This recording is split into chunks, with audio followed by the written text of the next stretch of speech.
How to cut music in CapCut. Hey everyone, in this tutorial I'm going to show you how you can easily cut or trim music in CapCut. For that, first open up your CapCut application on your device and then simply create a new project.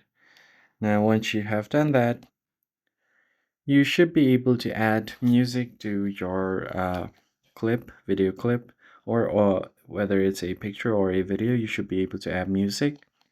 I'll just go to this audio section, go to sounds, and import sound from CapCut itself.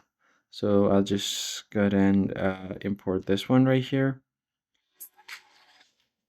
And as you can see here, I've added this sound, but as you can see, the sound is way longer than the video. Now, in order to trim the sound, there are quite a few methods. So the first thing you can do is go to the end of the video here, and then tap on the sound, tap on split, and delete the rest of the part that you don't want, like so.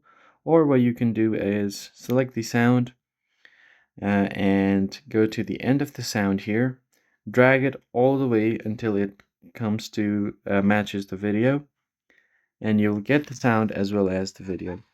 Now if you want to mute the video clip, you can do that as well. And that is basically it. That's how you cut or trim sound clips on CapCut. If you found the tutorial helpful, hit the like button and subscribe. I'll catch you in the next one.